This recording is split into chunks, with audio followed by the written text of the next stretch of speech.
कबीर सुनो भाई साधो, कहत कबीर सुनो भाई साधो, अरे कहत कबीर सुनो भाई साधो, कहत कबीर सुनो भाई साधो।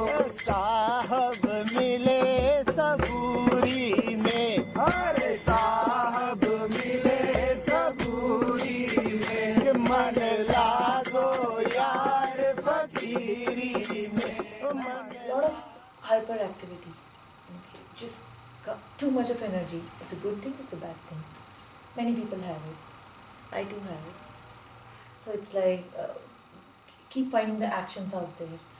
And then sometimes you tend to go into the wrong things. I'm not saying any particular behavior or something, but just have to do something. And it is nothing but the urge to be more knowledgeable about the truth. Yeah, I'm obsessed with this word truth since I was a kid. Okay, but then meditation, I can't meditate, to be frank. It's very difficult for me to meditate. And I don't like to go to these courses wherein they teach you how to meditate. It's just never made sense to me. I never went into it. So, is there any way to be just calm and subtle, or do you have to really work hard to achieve that state? Like, what is it? I read so much, but I just forget about it. You never went to these meditation courses, right? Never. Still you managed to have these corrupt concepts. I thought only people who go to those courses become a little rotten. But even you are carrying a lot of concepts. From where did you get them? Just meditate and you'll be okay. All the stuff you read, the advertisements and... So the courses are successful when they are able to enroll somebody, and they are successful even when they are not able to enroll somebody. Right.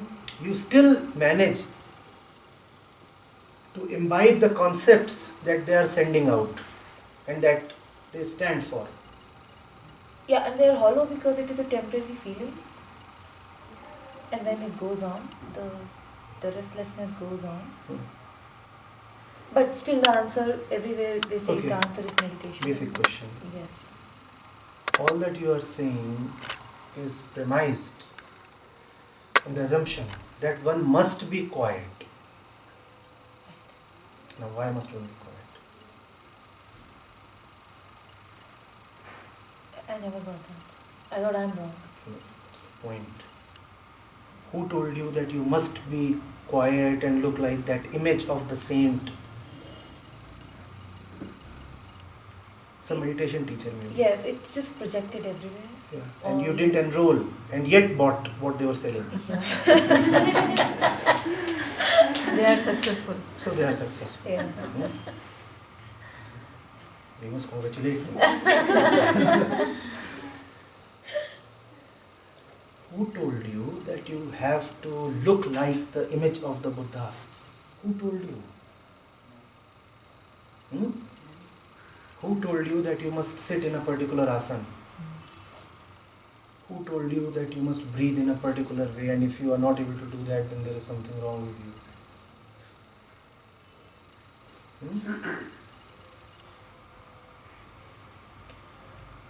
I enrolled into one for many years ago. I had to tell this. So this evening you may apply for a refund.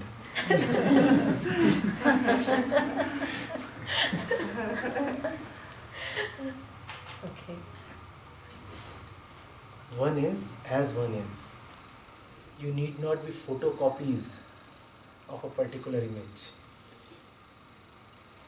But it's so difficult, Guruji, to live with the world like this, because the world has so much problem with that name Guruji again. You have not enrolled in one course, I suppose it's many. No, it's just one. Just thinking, one. I have been thinking, too much thinking, but I finally. When you look around, all you see is diversity. And all is diverse, yet rooted. Look at these trees. Are they all same, even similar? No, but they are all rooted in the same earth. You have all the right to be as you are. If you are noisy, you have all the right to be noisy. Have you ever heard how noisy is the Ganga in the hills? Hmm? Yeah. Now, if you want to couch it in spiritual terms, you'll say, no, it is not noise, it is music. Fact is, it is noise. Beautiful noise. You can be noisy, and the noise could be beautiful if it is coming from the right place. Someone gossips. Someone likes to keep to himself. Someone likes to run around a lot. Someone doesn't like that. All of that is your basic conditioning. And it is through that basic conditioning, as you are, that you enter the truth. Truth never demands that you must become somebody else to be acceptable. You are totally acceptable just as you are. And whenever you say that there is something wrong with your personality or behavior or mannerisms, then remember that you are not trying to get rid of your personality, you are just trying to wear another kind of personality. That kind of personality which has been sold to you as the right personality. Now there is nothing called a right personality. As you stand with all your conditioning, with all your so-called lacunae, you are eligible for the truth. You may fall into the deepest abyss, and yet you can never fall so deep that you will be abandoned. For you carry truth with yourself even in your darkest hour. Even when it is pitch dark everywhere, outside, inside, yet there is light in your heart. Are you getting it? So it is not a matter of behaving in a certain way. It is not a matter of having a certain persona. It is a matter of a surrendered mind. And the mind exists as a bundle of conditioning. Even if it surrenders, it has surrendered as the mind. The mind says, I am surrendering as I am, and I am surrendering what I stand for.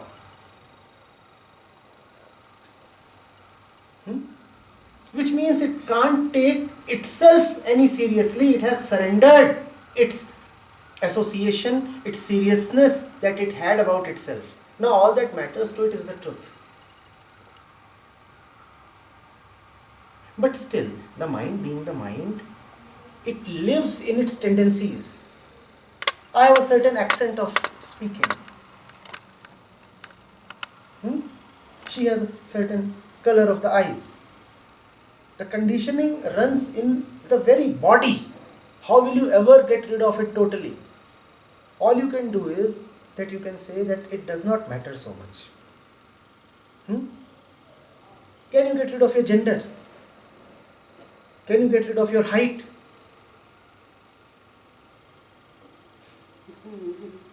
That's how deep conditioning runs. And believe me, the body itself is just conditioning.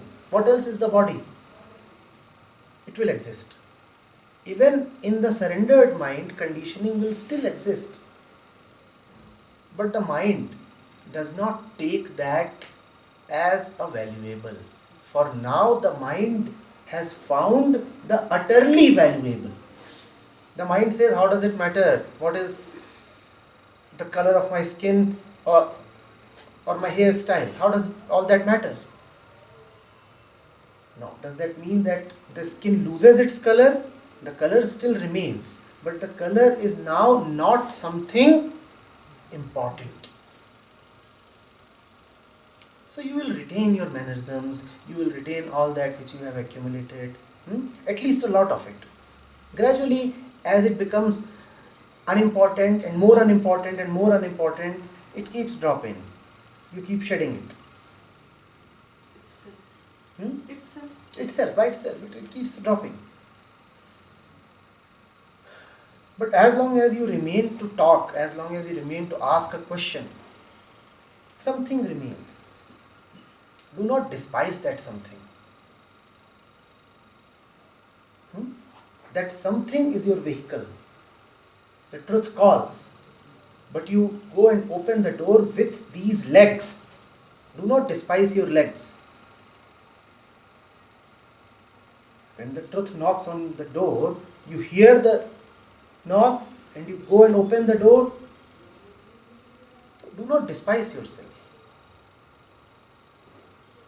Be comfortable in your skin. You are good as you are. Now, with this feeling of being alright with yourself, see how you are living. Be honest. That is surrender.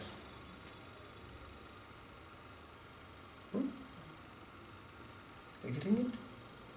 We talk so much about observing one's life. Observing one's life is not about scolding oneself or belittling oneself. A lot of that happens in the name of observation. You observe and then you say, oh, I'm such a rascal. I'm so mean, so petty, so self-contained. Observation is not that. Choiceless. Observation is not only choiceless, it is also judgmentless. You observe, you see. You do not say that because my observation is not tallying with my expectations, so I will despise the observation itself.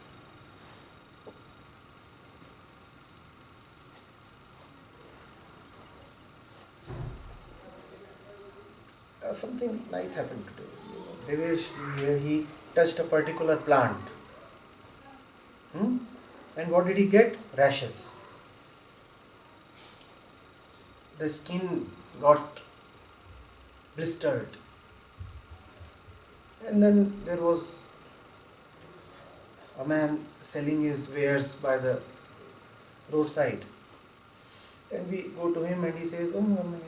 And he brings a few leaves of another plant and he rubs them on the skin and he is alright. Now does that mean that the second plant is a virtuous plant and the first plant is an evil plant? I ask you. Does that mean that the second plant is a virtuous plant and the first plant is an evil plant? Both have a right to exist. You see this? In fact, I'm certain that if you totally eliminate the first plant, the second plant too will not survive. Yeah.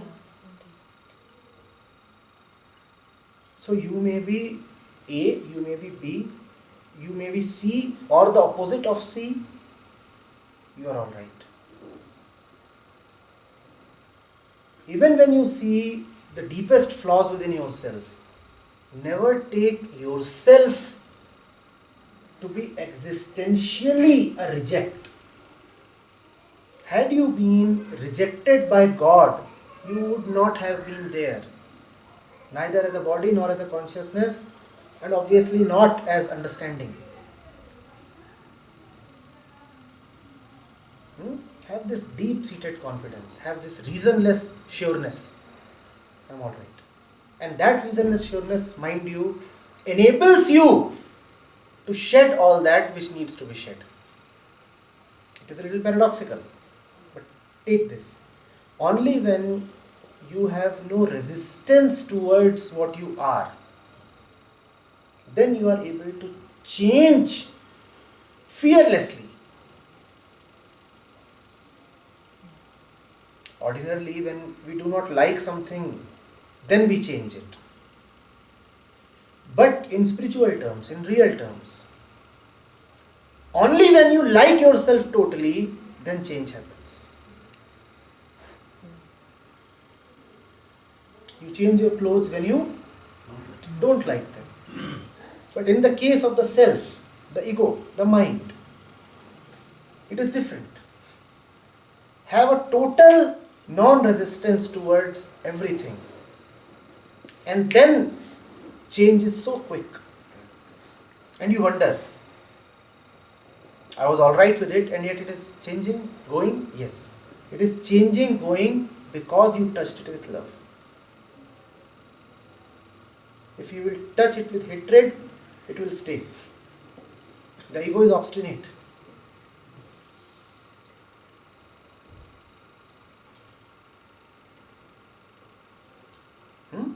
Be in a total fondness with yourself.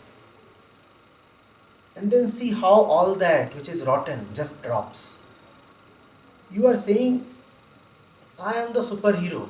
Now how can the superhero act like a coward? So the cowardice will drop. This is a rough example, but take the hint. Because usually when you say you are a superhero, then you will have an image of the superhero and all those entrapments. So, just an indicator. Take the indication. Are you getting it? So when you know that you are a superhero and when you know that you like yourself so much, then you will not allow yourself to act like a wimp.